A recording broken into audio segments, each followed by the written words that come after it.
Howdy folks, it is Lanso90 here, and welcome back to Let's Play Subnautica Below Zero, where I think we're almost done with the game. I kind of hope so. We just have to go to this phase gate facility. I guess I will grab another water, just in case it becomes relevant. I'm sure we're gonna have to build one more thing after this, who knows, but we're all charged up, ready to go. The phase gate's just where that one base is. Maybe you're supposed to find that base last then, not right away. If that's the in-game location. It is kind of just pure luck that I found it, I think.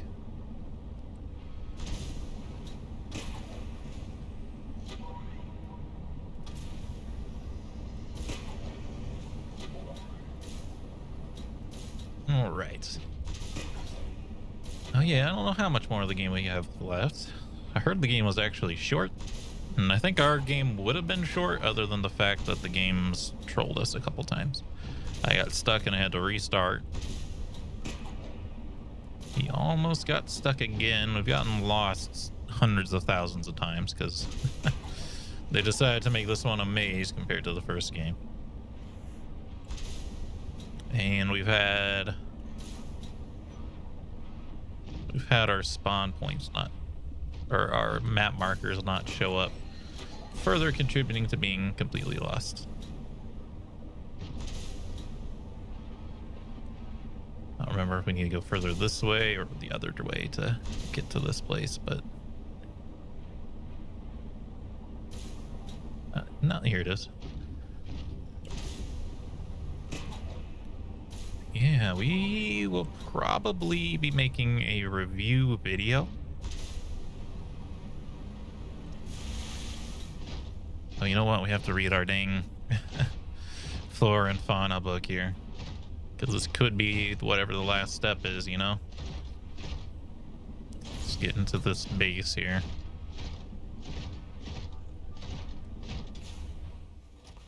No, you're supposed to come here first because this is where the prawn suit upgrades are. Well, maybe some of you will get stuck with their sea truck the whole game. What did Alterra use this place for? Researchers here were trying to find me.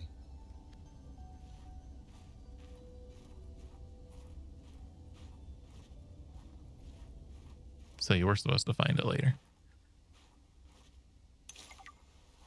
I forgot to pick that up last time. All right, let's... Did I miss a lot of stuff? Did I come here? Alien Intruder. Instructions: Alien Intruder is a game played by 6 to 15 people. One player acts as the game master. One player assumes the role of the hive mind.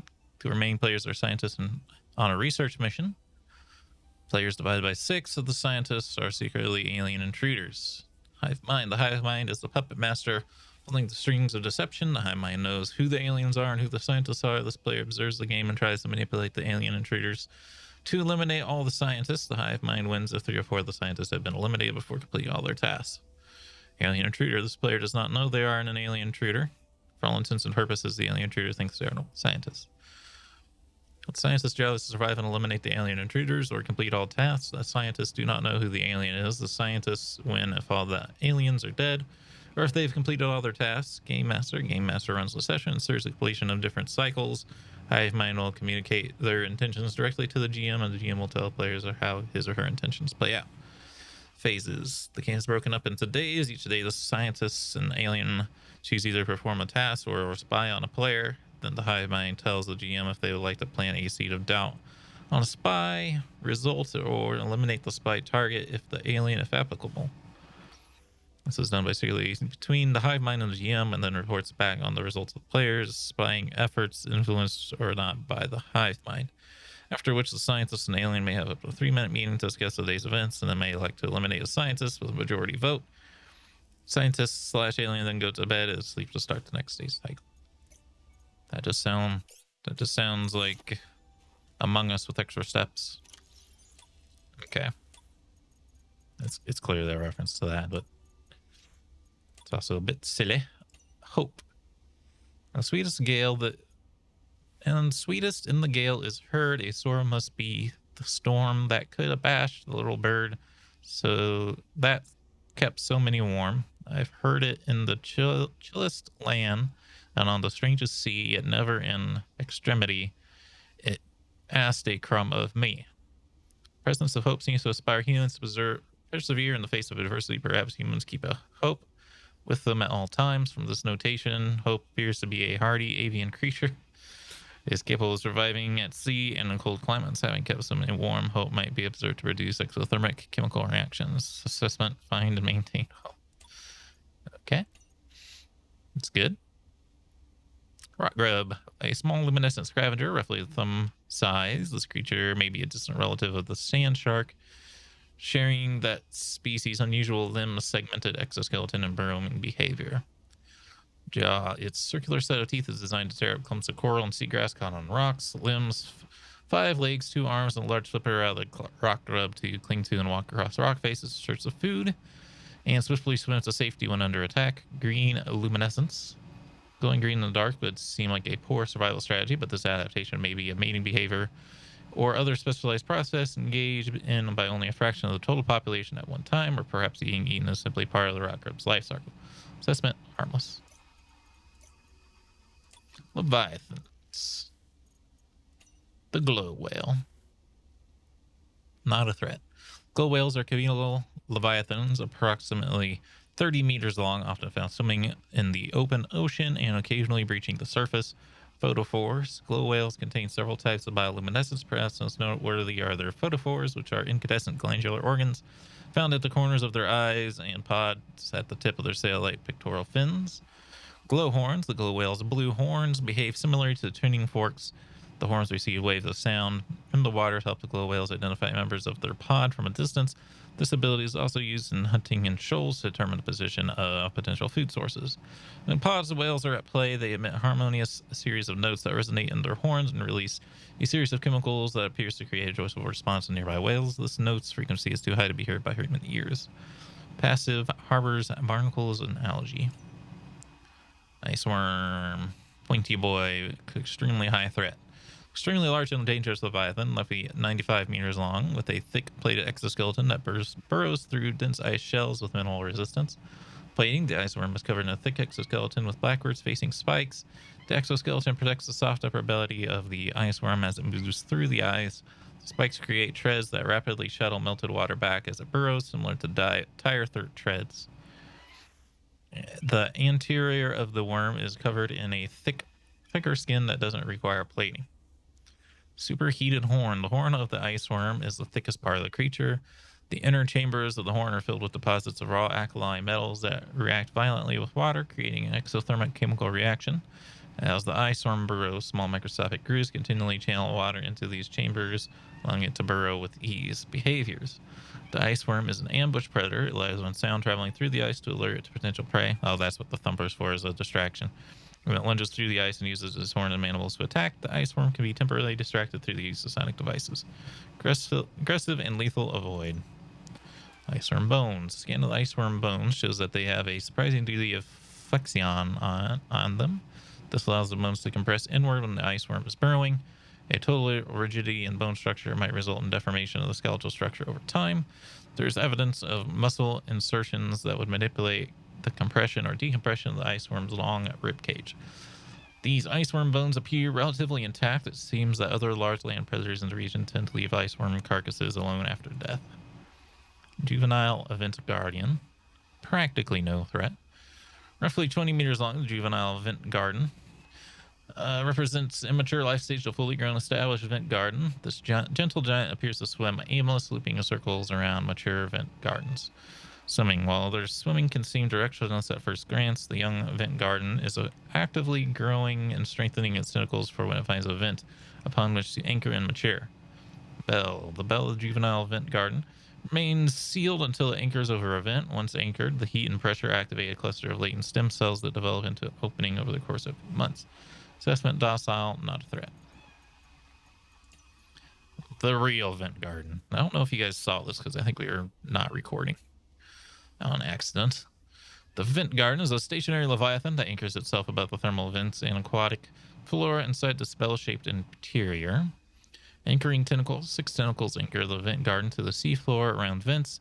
Each tentacle is capped by a set of thick, curved hooks that grow downwards, keeping the vent garden firmly in place. Transparent bell. The hollow bell of the vent garden has a narrow opening large enough to accommodate human entry. Oh, I didn't try to do that. Vent garden feeds on thermophilic bacteria and other microorganisms that spew from the vent below. The top of the bell also has an opening that continually releases water to maintain consistent internal pressure. Symbiotic relationship. The bell houses 6 branching platforms that resemble coral. These platforms contain aquatic flora that remain safe from foraging herbivorous fish. In turn, the flora absorbs and synthesizes some of the heavy metals and gases emitted by the vents below.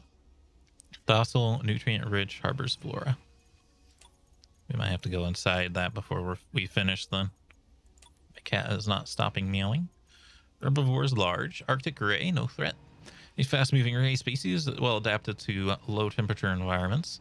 2 sets of wing-like fins enable this ray to quickly change direction and accelerate like other rays exclusively herbivores. Harmless. Eye jelly. Ooh, this one actually does have some threat level. We just avoided it. The eye jelly resides in deep waters, is made of 3 distinct body sections, tentacles, main body, and bell.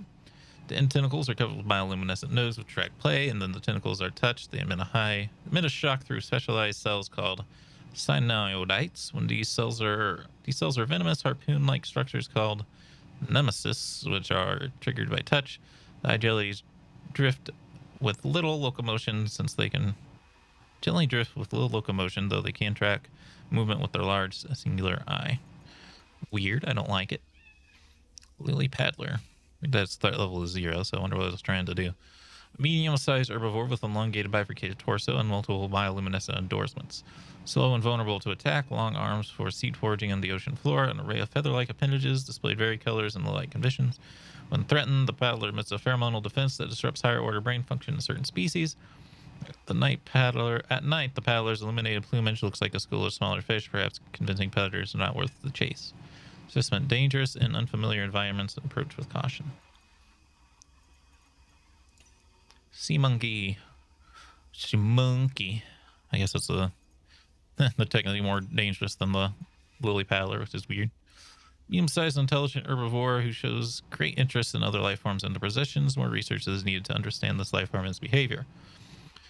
2 finger-like appendages on each forearm tilt with suction pads for basic object manipulation. Its large tortuous crest is made of rigid bone, is possibly used as a ram, though this has not been observed. Sea monkeys roam the ocean floor almost playfully, largely fearless of predators. Seem to form small nests where they hoard objects of interest for unknown purposes. Assessment: investigate with caution. Sea monkey nests. Sea monkey nests are large bowl-like structures made of packed settlement and plant matter. Sea monkeys use their wide, flat tails to pack the materials and form the structure of the nest. Sea monkeys are naturally curious creatures, often drawn to metallic materials, which they gather to reinforce the sides of their nest. Sky ray. That took a lot of work to scan this dang thing. The sky ray has a bird-like head, feathered wings, which enable it to fly. Sky rays are commonly found circling around floating structures and rarely venture too far out to sea. They'll perch on dry land but are prone to flee on approach. Wings, although its wings give it some resemblance in silhouette to the waterborne rays on 4546b, analysis shows no greater genetic overlap with those species. The planetary average, in fact, the sky ray appears to have split off the large evolutionary tree much earlier than most. Diet: largely seed-based. Sky rays have not been observed diving for food, which implies they rely on land-based plants for survival. Assessment: presence may indicate nearby dry land. Titan holefish. Large docile herbivore emits oxygen, is defended by small aggressive symbiotes which accompany them. Slow, stupid, and delicious. Complex gills line the side of the hole, drawing cold water in. Many warm, oxygen-rich water in its place attracts symbiotes, which make the whole fish their home and fiercely ward off any approaching life form. Migrates more or less random, feeding from nutrients deposited by the symbiotes. Titan holefish has evolved entirely beyond basic survival mechanisms like speed, intelligence, or hunting, and exists in a semi-permanent state of unreflective calm. Cat, you're being bad. Swimming forward on impulse, fully trusting a complex ecosystem which supports it. Viable oxygen source if you can reach it. Carnivores. Brine wing. This thing's a jerk. Medium-sized predator known to spit supercooled salt water to freeze prey from afar. Large bladder on the brine wing's underside fills with seawater as it swims. Some of the water is filtered out through an internal membrane, leaving behind a strong saline solution. Two flat, transparent, extendable fins act as radiators, releasing heat and cooling the bladder's contents. The brine wing can then contract the bladder, expelling the supercooled brine, freezing the seawater up to several meters away from it. While warm-blooded life forms may suffer minor injuries on contact with the brine, it's not cold enough to freeze most vertebrates. Real danger is being helplessly encased in a block of ice, sinking ever close towards the brine wing's jaws. Beware a full bladder. Brute shark, also a jerk. No, these weren't too bad because you just ram them in one shot, which was kind of funny. A common shark-like predator with low intelligence. Its relatively streamlined body enables fast navigation of tight spaces. Yellow turquoise coloration provide camouflage in shallow waters. Slow moving, it ambushes small fish from above. Assessment minor threat. Crash fish. Good old fashioned. This unusual species has developed an emergency defense mechanism based on mutually absurd destruction. Forward mounted eye enables the creature to identify and track potential predators. Sulfur plant has evolved to feed on sulfuric compounds secreted by the crashfish, which makes its nest with its leaves. Stronger, more protective plants provide superior nesting grounds, which in turn provide the plant with more nutrients from larger crashfish. Defense mechanism: concentrations of sulfur build up in the organism over time. If the crashfish collides with something at sufficient speed, the spikes on its torso are impacted, triggering an explosive chemical reaction. That's not true because it just blows up over time. Equip stasis rifle, repulsion cannon, or similar before approaching shallow caves. Well, I would have if there was a stasis rifle in this game. This is where I put my stasis rifle if I had one. Cryptosuchus. A cryptosuchus is a large shark-like beast, easily identifiable by its carapace of thin bony plates. Structure: these plates are defensive bony structures that aid in heat absorption among thermal vents. It propels itself with wide webbed fingers that displace massive amounts of water. Behavior: the Cryptosuchus is a bit of a contradictory creature. Despite its fearsome appearance, it is more roar than bite. While territorial, the Cryptosuchus tends to retreat from confrontation after being attacked once. This is likely a form of agnostic posturing. Aggressive fauna tend to avoid bites since the probability of injury is too high. Avoid, but can be handled in a pinch. I should have read that a long time ago. It might have helped. The newt fish. Newt. Small predator which eliminated the need to overcome its prey by simply swallowing a whole. With this colorful markings, the newt can easily pass for a small herbivore, allowing it to sneak up on its prey. What looks like to be a beak is in fact a stretchy, extendable lips lined with barbed-like teeth. Much within range, it develops its prey, drawing it inside its stomach before reaching for several weeks to digest its meal. Ew, assessment harmless. Pingwing. Bird-like creature hunts small fish below the water holes and packs on the ice above. Consumes small prey fish and regurgitates them to its young. Retractable tail and claws allow for fast evasion of predators underwater and maintain maximum grip on the ice. Sharp teeth concealed inside the beak can tear out chunks of aggressors and prey alike. Huddles in packs on the surface for protection against the cold. Assessment: less cuddly than they look. So it looks like they can actually bite you or something, maybe, because there's some danger there. Pitacarid. An intelligent and curious creature which hunts and forages below the waterline but returns to the surface to breathe. So many flippers make this a acrobatic hunter underwater, but vulnerable on land where it is capable... Oh, this is the seal-looking thing. Or it's capable at best of a fast shuffle. Generally consumes small fish. Its diet may also include various plants and materials. Side-facing eye is unusual for a predator. These are likely serve as a defensive warning system. Purple tinted antenna on the head. Detect the movement of prey fish nearby. Shows no aggression towards humans and even curiosity if there's a chance of a meal. Huh. The rock puncher. Falcon punch. Large crustacean which feeds on tiny larvae excavated from coral and rock with its powerful punching arms. Attracted to glow larvae found in and around deep sea rock formations. Hard chitin claws can be thrust forward at close to the speed of sound to break rock and bone alike. Known to attack large creatures which threaten its territory, perfectly adapted to cave environments. Its 6 legs adhere to walls and can propel at short distances through water. Heavily armored, vulnerable only to Leviathan class predators. Avoid or redirect with food. Interesting. Snowstalker. A snowstalker is a bear-like evolutionary offshoot of his aquatic stalker native to the warmer aquatic biomes of 4546b. Snowstalkers are typically apex predators in a biome. They operate in packs and are primarily land-based creatures, but will enter the water to hunt and defend territory. Notable physical attributes: the hollow fur that secretes a thin layer of oil helps keep the snowstalker warm in the Arctic climate. Modified dorsal fin aid in aquatic hunting. The cyan blue bioluminescence on the tongue help the pack stay together during winter storms. Avoid of entering snowstalker territory. Avoid of entering snowstalker territory is necessary. Sources, bright light, and unpredictable noises have been shown to deter its attacks. This should probably be a period and not a dash, because that's not how it reads. Anyway, symbiote. A fast, small predator which nests in the hull of the Titan holefish and defends them at all costs. Symbiotes feed mostly on overconfident predators which attack the Titan holefish. Expending huge energy reserves to move quickly and strike their targets, the symbiote is dependent on receiving additional warmth and oxygen from the Titan holefish. Symbiotes lay their eggs inside the gills of the Titan holefish. The waste left behind is absorbed by the Titan, constituting all the nutrients it needs to survive. Catch or neutralize to approach the Titan holefish, which kind of makes them not useful to approach at all, really. Arctic peeper, a fast prey fish, camouflages against the ice. Like the common peeper, is fast and relatively intelligent, allowing it to survive in large numbers. Researchers note, don't like the auto-generated name, suggests ice clops. Assessment edible. Arrow ray, a relatively small ray species capable of fast evasive maneuvers. Feeds on plankton. The fins on its head form an isosceles triangle which can tilt to perform fast and unpredictable maneuvers. Sharp forward fin tips are capable of spearing attackers who manage to catch up, mostly harmless. Bladderfish. I wonder if you can actually get poked by one of those then. This unusual herbivore appears to be mostly defenseless and bears little resemblance other than the life forms around it. Semi-permanent bladder. Bladderfish is able to filter out air and seawater through its body cavity through a unique membrane which allows surrounding spine unique membrane which surrounds its spine-like bladder. This allows it to move and consume organic particulate caught on the way and adjust its buoyancy. I don't know why that was hard to read there. Open-ended vascular tubing can be angled or concentrated to pump the water out and achieve low velocity guided propulsion.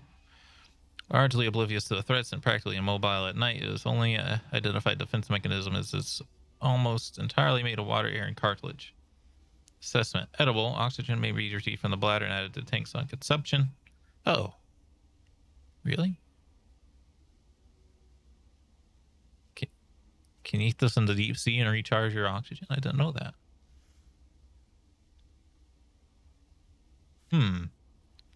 That's new. Membrane has applications as a natural water filter. Boomerang. Herbivore encountered in large numbers, found to frequent shallow waters and move in schools. Serrated teeth suggest the adaptation for grinding corals and other herbivores are unable to digest. Twin fins. Unusually, the species' two fins are cartilaginous extension of its skeleton. They are less prone to damage or severe propulsion, but are also harder to grow back. The bright blue tips are in fact the ends of a digestive tract where the luminescence of the corals it consumes are mostly focused. Most active during daylight hours and prone to flee on approach. Boomerang can more easily be observed at night once the luminescence gives it away and it seeks shelter of the seabed. Destructo discus fish. A colorful small fish which laterally compressed body of the discus generally survives off algae or other plant materials. They also serve as nutritious prey for many other larger or quicker members of the ecosystem. Despite their colorful appearance and lack of real defense mechanisms, they survive mostly by virtue of their relative agility and tendency to favor narrow crevices and other claustrophobic environments. I wish your water didn't go down when you're reading stuff, because there's a lot of stuff to read. Featherfish. The featherfish is a common species that lives in various biomes. Its coloring is distinct but also functional. The bright white on its belly of the fish helps it keep safe from predators below, blending in with sunlight coming through the surface of the water. Hoopfish. Small school mentality prey fish with unique method of propulsion and a distance relative of the bladderfish. Antenna. Rather than swimming, this life form uses fine green antennae, which encircle its body to alter the composition of the water in front of it, allowing it to sail in the low-density space created. Purple and green coloration may be camouflage adapted for mid-range light wavelengths, possibly indicating the hoopfish is more active at dawn or dusk. Behavior. While schools of hoopfish will form periodically and evade predators in mass, this behavior is more social than it is defensive, and lone hoopfish are often found hunting for food and displaying generally curious behavior. Edible. The red featherfish. The red featherfish is a deep water variant of the more common featherfish. Its coloring helps it blend into the deeper and darker waters where there's less lead light penetration. As a result, red and black fish are less visible to predators. Spinefish. Small school and phalange prey fish related to the hoopfish. Great coloration.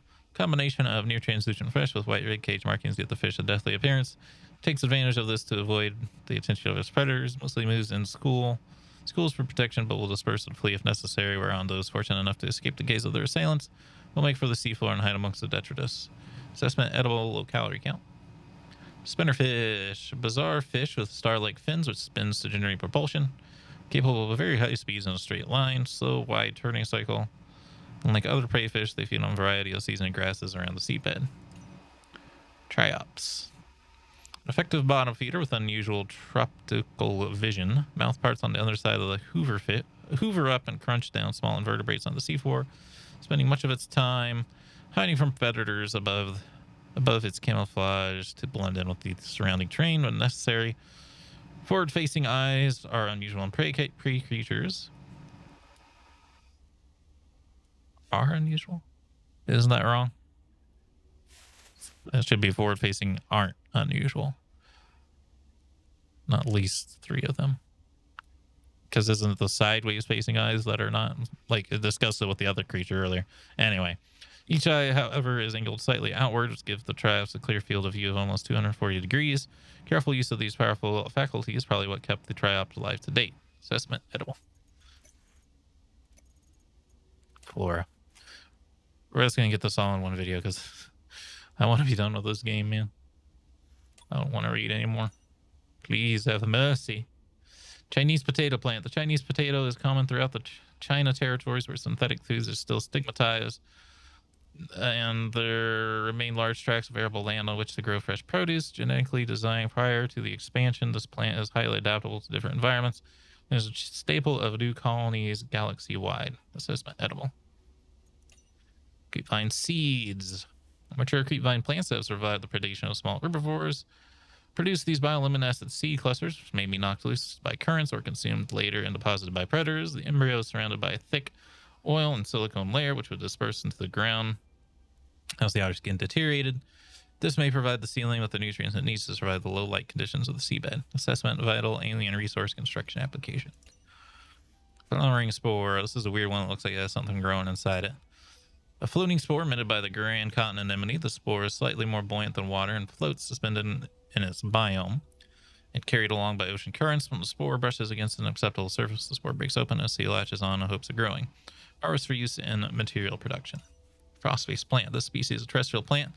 Bioaccumulates iodine from salt frozen in the ice. As a result, these plants yield components that can be used in chemical purification of non-potable water.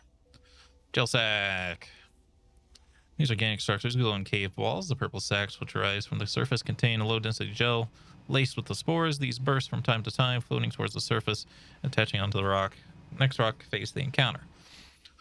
While the gel sac is inedible, its low density renders it edible. Its low density renders it invaluable to advanced construction material. Aerogel construction applications. Honeycomb fungus. This hardy fungus erupts through the thick ice shelf. It sends a collection of hyphae filaments that collect nutrients and moisture deep into the ice shelf until it hits permafrost. From there, the hyphae intertwine with the thick root-like system called mycelial cords. Mycelium effectively pull nutrients for the soil. Lantern tree, a collaboration of individual vines which rely on one another for structural support. Grows exclusively on fertile land. Each vine produces an orange lantern-shaped fruits with minimal nutrition and hydration value. Edible in an emergency. That's how we won our first game. Marble melon plant. This plant connects water from the air rather than relying on its root system and produces large fleshy fruits which are both edible and have atypical high wire content. This is what you eat if you're smart about the first game. Of course, now Oh, we know what we like now. Ooh, baby, the fevered peppers. Anyway, Reaper's wineglass. Reaper's wineglass is an unusually oversized single-celled organism made of 3 parts: the rhizoid or fruit-like root system beneath the soil, the stalk, and the cap. A singular nucleus is located in the rhizoid. This means that if a bulbous cap is removed or devoured by aquatic fowl, slowly grow a new camp. Sulfur plant. These plants appear to serve as nests for explosive organisms that guard them. The outer petals are undamaged by the presence of the inhabiting creatures, especially in complex co-development. The plant has a vault to feed on nutrients and minerals deposited within it by the fish. Sulfuric deposits in the inner leaves provide the insight into the mechanism by which the creatures explode. Assessment. Sulfur has applications in the introduction of the repair tool. Just the repair tool. Young cotton anemone. Flora sample. Well, it's also used in the toxic torpedo, I guess, but not that it's very good. Flora sample used in advanced construction. Brah.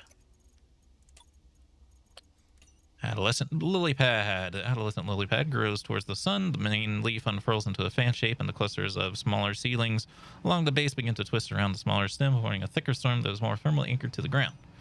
Antenna plant. This species is noteworthy for its colorful leaves, which attract the attention of nearby herbivores.